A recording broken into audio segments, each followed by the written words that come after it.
Menopause means freedom to me. That's what it means. Welcome to I am Loveless, and today we will be discussing sweet peach power, also known as menopause.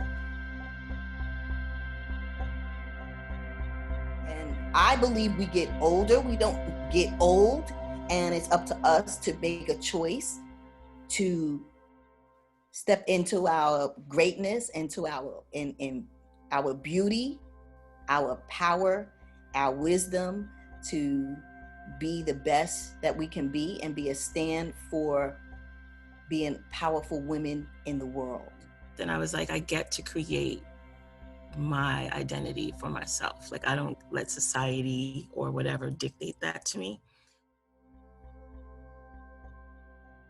Creating new energy and excitement around this stage of life for women. Now, what sweet peach power means to me, I love SPP. I love it. When I think of a sweet peach, I think of the taste sweet. I'm stepping into the sweetest part of my life. Look at what I want to create and look at these amazing women I'm surrounded with. Joining us today to discuss this topic are 4 powerful women. The first being Judy Chaliff. She's a registered nurse for 25 years, an acupuncturist and Chinese herbalist with 20 years split between physical pain and emotional pain management and women's health, especially fertility. She's a stand for integrating medicine with all tools available. We're also joining us today is Jean-Marie Cornette. She's the mother of 2 beautiful children and 4 amazing grandchildren. She's a teacher for over 23 years. After her marriage of 19 years ended, she decided to embark on a journey of self-discovery and mindfulness, which led her to study life coaching in one of the most prestigious life coaching schools in the country. She went a step ahead and was certified by the International Coaching Federation. Her passion in life has always been to help people live their optimal life, especially in the second half of their life. Aurélie Contugno is a business administrator specialized in the music industry and more recently in the construction and hospitality industries. Born and raised in France, she has been based in New York City for 28 years. She has been representing electronic music pioneer Francois K since 1995, and in 2010, she created Lily House agency representing musicians in Latin, jazz, neo-soul, electronic, world music, and all fusions thereof. Aurélie holds a certificate in arts administration from New York University, is fluent in English, French, and Spanish. She raises chickens and grows vegetables and is the mother of a creative, connected 22-year-old artist. For Natasha Hardy, our final guest, this journey of spirituality, health, and fitness has been her lifestyle for over 5 decades. As a visionary, this certified coach, trainer, trained dancer, and occupational therapist seeks to inspire women 50 plus to embrace their femininity. Natasha has elevated her practice to become a global speaker and expert to educate women about the changes in their bodies as they get older, so they can learn how to ride the waves and acclimate in order to have a juicy, passionate sex life, because age is just a number. Welcome, ladies. So my first question for everyone is, when did you first begin to experience menopausal symptoms, and how did you internalize that in your identity? This is Jean Cornette, and I just want to first thank you so much for giving us a platform to talk about this very important subject that all of us either are going through right now or will enter soon. To answer your question, I first started having symptoms. I'm 50 years old. I just turned 50 in November of last year. And I started having symptoms several years before I even knew that I was in menopause. I was going through a transition in my life. I was happy and sad, and my hormones were all over the place. And then, I myself experienced vaginal dryness last year, and I started forgetting things. And I was thinking myself that I was going through Alzheimer's, because I have Alzheimer's in my family. So I had a fear about that. So it wasn't until I really started to be educated on menopause did I realize that I'm actually in menopause. So my experiences were memory loss, vaginal dryness, sometimes a little confusion, and it was a very interesting period in my life. But being aware definitely, is guiding me through this next phase of my life.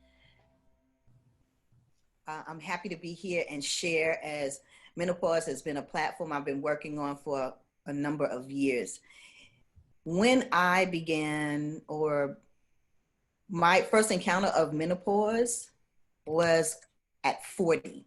I'm now 57 and I'm in postmenopause. I was asking around about menopause, and oddly enough, at 40, I thought, oh, I'm going to be entering menopause, not knowing it was actually perimenopause that I was entering in. The women around me who were older kept saying to me, oh, don't worry, you got time for that. Oh, don't worry, you have time for that. You don't have nothing to worry about. And, 17 years later, I'm looking and saying that really was not the right information to be given to me, because had I been informed or knew to take menopause seriously, I could have been better prepared for what happened as I went through the many phases of menopause. So when I was about 40, 42, I remember working, and I was at my job, and I felt this huge gush come down. And I thought, what is going on? And I went, and my underwear was saturated with blood and I was thinking, what happened? It scared me. I left my job. I went to the doctor. It freaked me out completely. And the doctor told me, and this is how he phrased it. He said, oh, you're getting older now. Think of your body like a checking account. And you have an overdraft, and you have your regular checking account. Well, the overdraft isn't working anymore. So if you're under stress, there's no overdraft for your body to rely on. So the stress levels are going to show up in your body in many ways. Now, that didn't even register for me. I thought that was like, okay, I don't know what, I don't even know if I processed that, but I was just like, okay, I can't do some of the things I was able to do before without having a backlash, so to speak.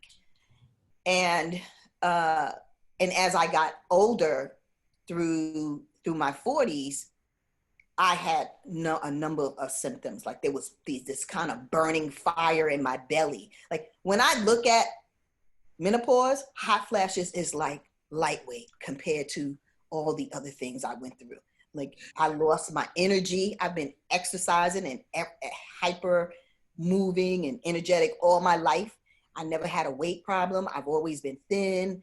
I was the smallest person of everyone. The most I weighed was 130 pounds when I was pregnant with my son. So having this kind of weight gain happen, I lost all my energy when I went to the gym. I could only work out for one set and rest for a half an hour. So it took me forever to get through a workout. And I had to do energy conservation because I went to school becoming an occupational therapy assistant. And in that field, working in geriatrics, we teach elderly people how to energy conserve their energy. And I had to apply that to myself. Had hot flashes, sleepless nights, a myriad of things. What I did not realize was menopause until the last couple of years was the panic attacks I was having. I was having anxiety attacks. I was, due to certain traumas that was going on in my life, I was in and out of depression, mood swings, just a number of emotional issues especially when the year of 2015, 2016, my dad passed away and my brother passed away a week apart from each other. A month later, I moved from my apartment of 30 years. And then 6 months after that, my son was shot. And those life-altering experiences hurled me into a depression from 2016 or 2015 until I feel like I began waking up in December of last year. And so I've been in a depression unknowingly for 4+ years. And this is why I've been on this mission to educate women about menopause, because when you know that these series of events can occur for you or to you, you'll know how to approach it. And four out of 5 women are misdiagnosed by their doctors, and they tell women they're not in menopause even when they are. So it's up to us to do the work. Right. I experienced that personally, so I understand what you're saying. Orally? Hi. Oh, so interesting to hear you speak, Natasha. I feel like, wow, you can say all this and not get emotional about it anymore, I guess. I want to be there.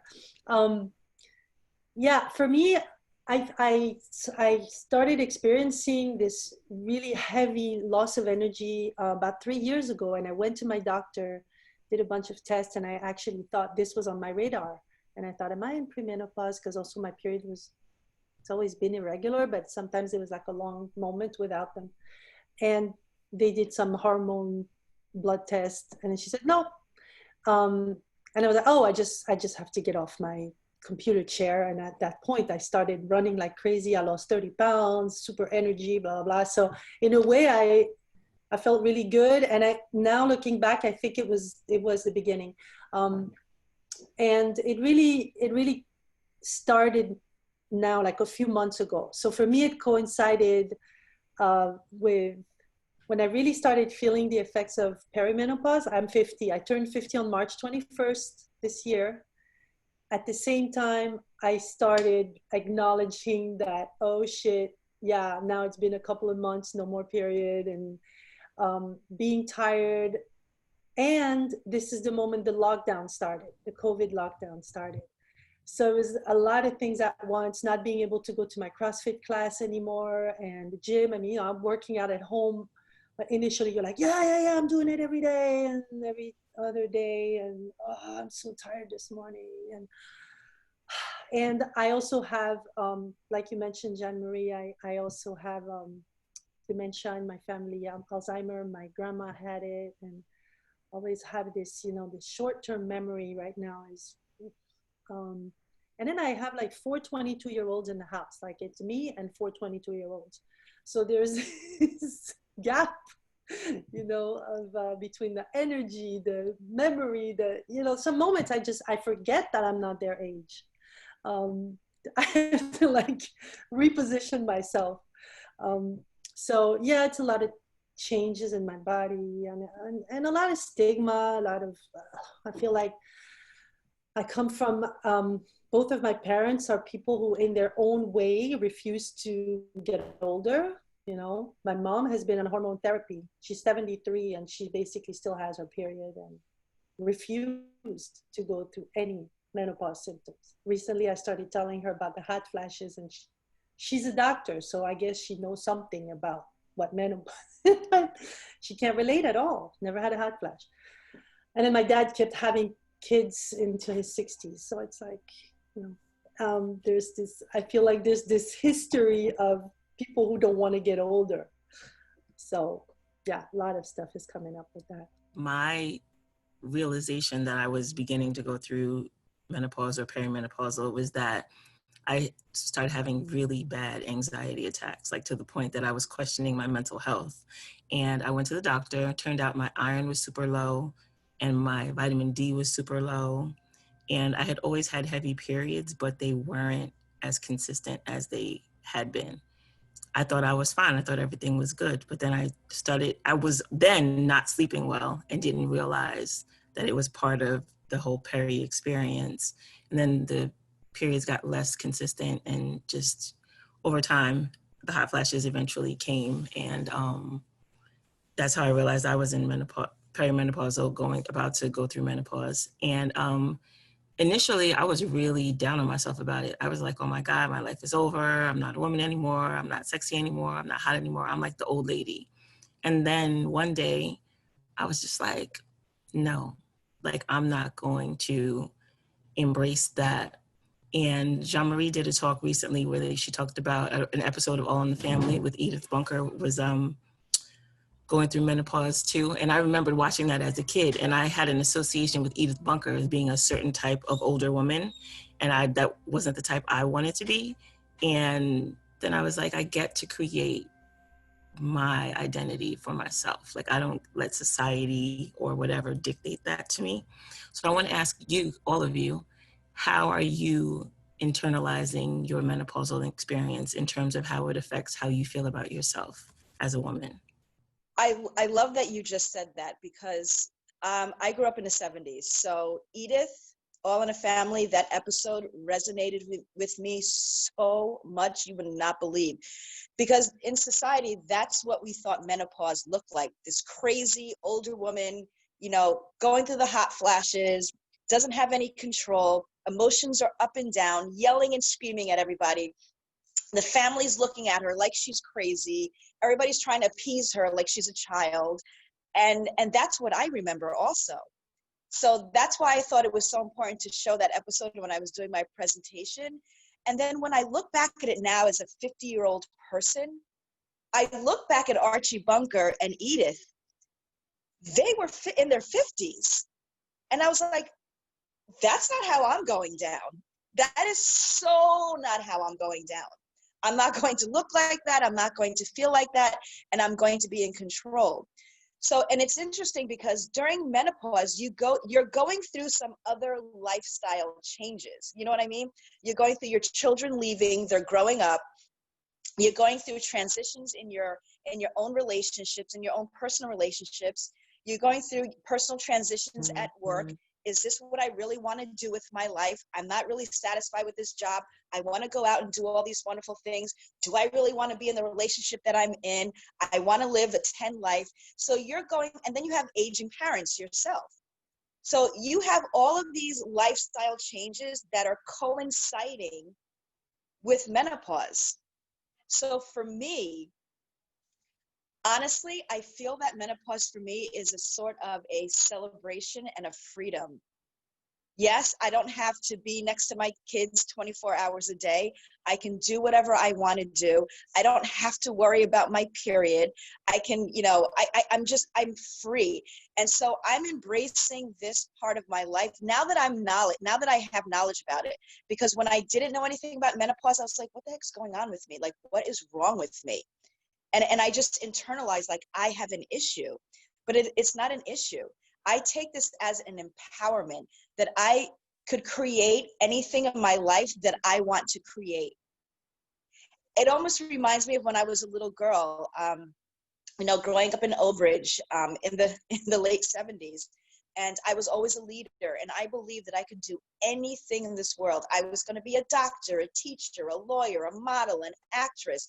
I was going to be the president. I was going to conquer the world, because at that point in your life, you believe that you can do anything you wanted to do.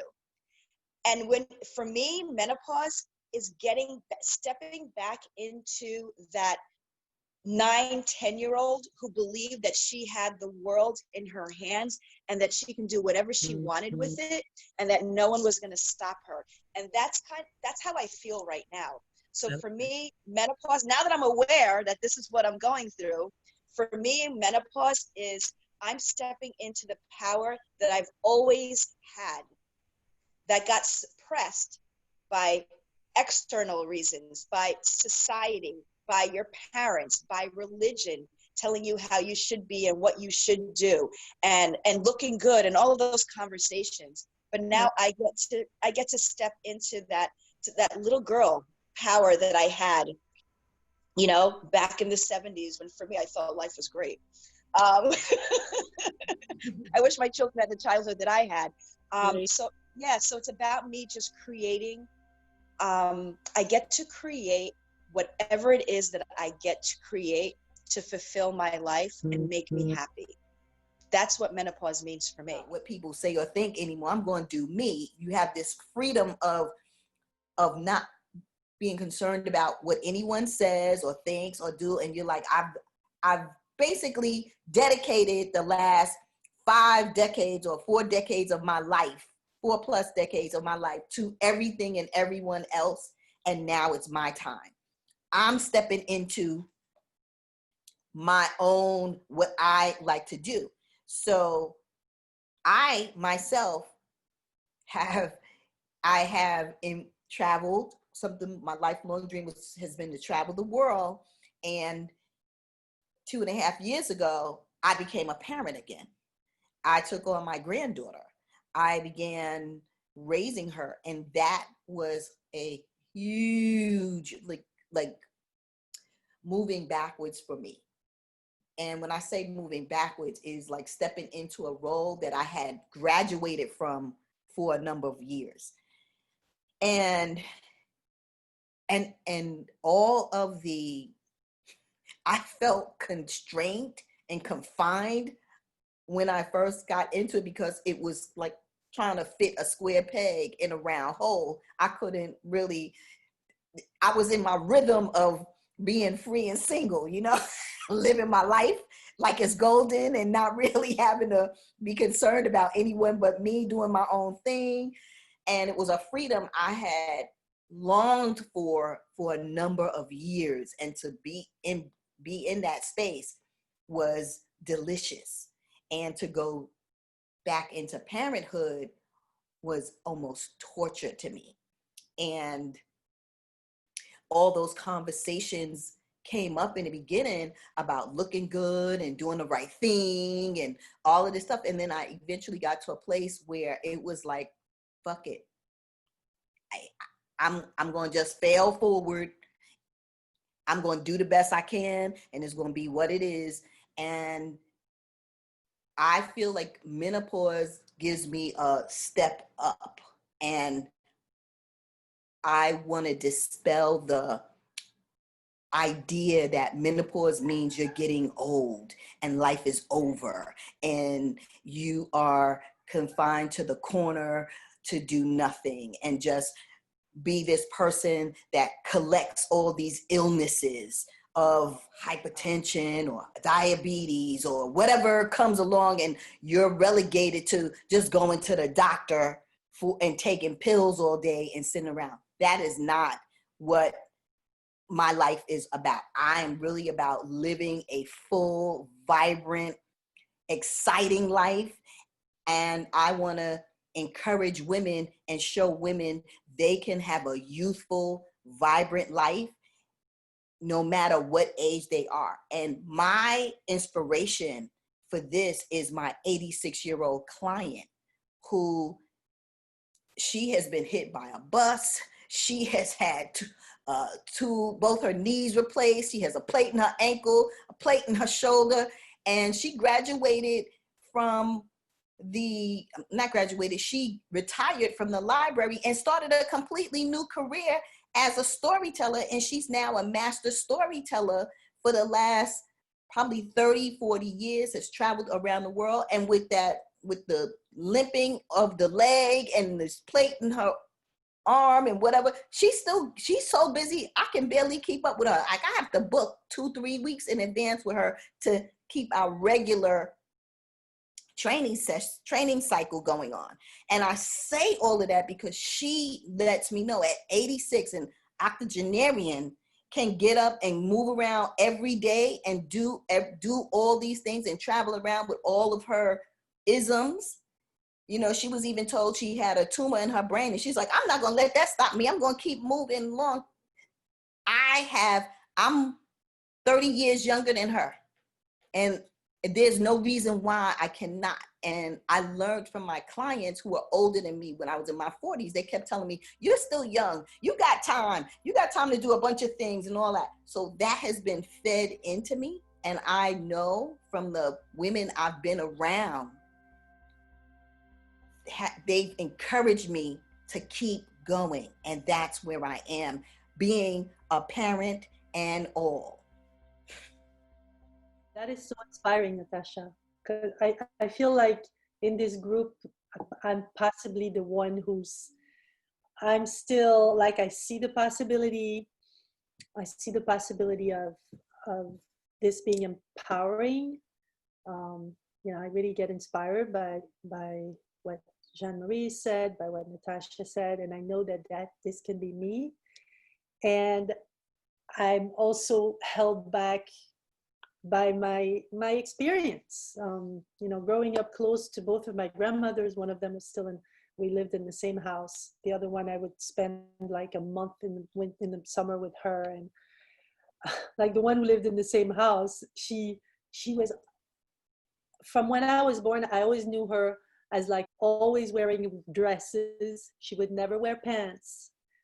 And she always talked about how skinny she was when she was younger, and it was like the typical image of the woman who has given up on her appearance. Maybe on Sunday she would do a little lipstick, but she was like a functional woman, right? She was a woman who had a function and who did it really well. And so it's like this, I have this image of, it's interesting because I got to see a completely different physical aspect of her when she got dementia, when she got Alzheimer's. She lost so much weight, and then she was wearing nothing but pants, and she was skinny as hell. So it's just like,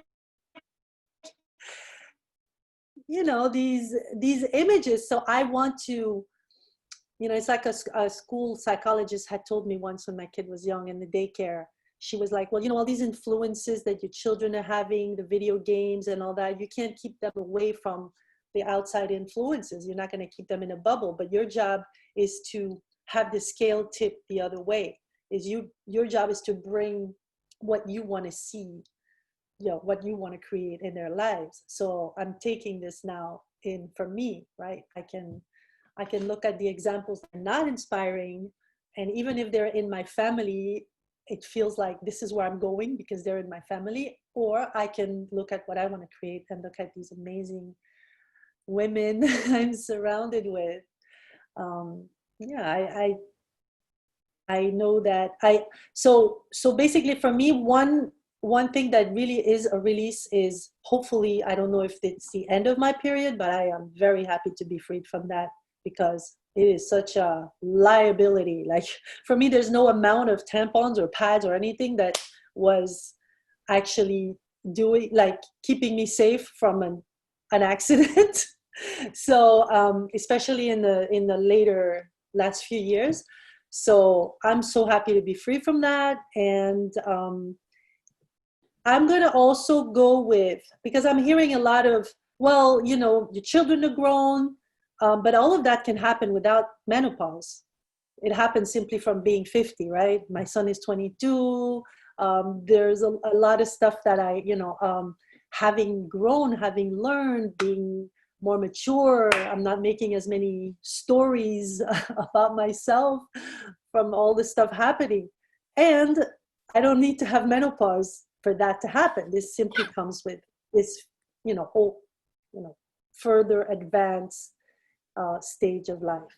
And I'm gonna choose to embrace that. I'm gonna choose to say that menopause is also what's bringing me all these advantages of freedom and maturity and choice. Yeah, I choose the stretch. I don't care as much about what other people think about me, and I don't imagine that's only menopause. I imagine that's just age wisdom. Or maybe 5 years from now, I'll say, oh, you were depressed. That's why you didn't. But I don't feel depressed. But sometimes you don't recognize things until hindsight. Right. I do feel that for the first time ever, I really do feel that my muscle mass is changing. And I'm sure that that's a combination of not being as physical, as well as just not having just that muscle memory really holding on. Things sag, gravity, if you want to take a nice look at my breasts, please feel free to look at my knees. That is where you will find them.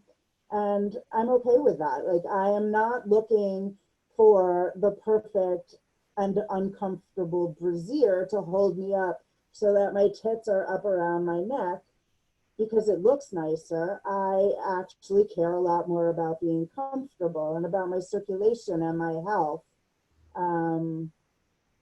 So I also agree that there's a certain kind of freedom. I don't have children, I didn't have children, and I don't have children for a second time.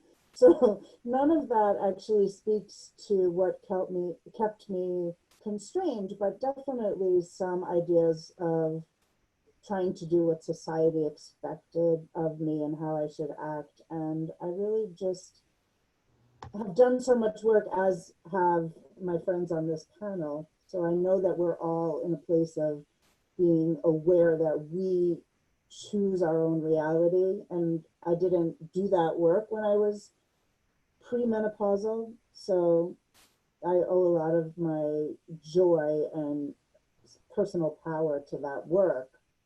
So again, hard to know what's actually related to being postmenopausal and just the wisdom I've grown from living these years. Can I just jump in real quick, Judy? I just wanted to share with you that I was clueless about what was menopause, what was perimenopause, and what was I got a clearer understanding about what was going on with me way after the fact. So right. I can resonate with you. I share those same feelings, like not knowing, not being sure what's going on with me. I'm not clear. Please help. Who can I turn to? And it was my 86-year-old client that told me when I had no energy, she says, "Oh, don't worry, you'll get it back." It just made me feel so much better. "Oh, don't worry, you'll get it back. Oh, no worries, it's just part of the process. Oh, don't worry, it's okay." So that's what I want to offer you all. It's all okay. Whether it is or menopause, it's not menopause. And for Tanya, yeah, there's a lot going on with the menopause process. I don't know if you heard all the lovely things Nilaja told us in the beginning about menopause. If you would get that little script from her, she would give you some a deeper understanding about the menopause process, because it is a process. Natasha, it's interesting that you said that, because awareness. I mean, I even felt this way when I was getting my period. We didn't even talk about that, really, my menstruation. I remember hiding when I got my period. And I didn't tell my parents because there wasn't really my mother, there wasn't really a space that I felt comfortable even talking about that. And I got my period very early at 10 years old. And I remember when I got my period, I hid my underwear. Like, I hid it in my toy chest that I had, because I just didn't feel comfortable about talking about it. And it wasn't until a couple of months after I had my period that I finally brought it to my mother. When I asked my mother, where babies came from, she really told me about a story about birds and bees, literally. So the awareness that I did not have makes you feel like you are less than, like it's something to be ashamed or embarrassed about. And that's how I felt all my life, starting with my period. And then when I had menopause, I didn't even know what menopause was. I didn't know anything about it. So while I was experiencing menopause, I thought I felt badly about how I was feeling about my life and the things that were going on in my life, because I just was not aware. I wasn't aware that I was in perimenopause for the past 5 to 6 years. had I been aware of that, and had we talked about it as women to our doctors or whatever, there wouldn't have been such a stigma with how I was feeling at that time. And then if I was aware of it, I was like, okay, so this is what I'm going through. This is what I get to do. I actually stopped getting my period for about 11 and 3/4 of months. And I was like, oh yeah, I'm never gonna have my period again, yay. And then on my 50th birthday, when I came back from my 50th birthday party, I went to the bathroom, I got my period. So now I have to start the cycle all over again and wait for another whole 12 months. And then I'll be out of the perimenopause stage. So all about awareness, and it's all about women feeling comfortable to talk to one another about the things that they're going through, and that it's okay. I also think there's a responsibility to reach back to younger women who will go through this, because if we had someone of our mothers or whoever, I think it's just a generational thing that they didn't think that they needed to, because it was so hush-hush and kind of taboo to talk about, that we get to be the seniors, for lack of a better term, or the wiser women to the women beneath us in terms of age and experience when they get to this stage in their lives. And like, I'm already talking to my daughter about it now. She's 17 years old. And she's like, I'm 17 years old. Like, she doesn't want to hear it, but I just want her to understand that she needs to come to me when she has any kind of question and any kind of, just any curiosity, anything she wants to talk about any aspect of sexuality, she can always come to me. And I've made that very, very clear.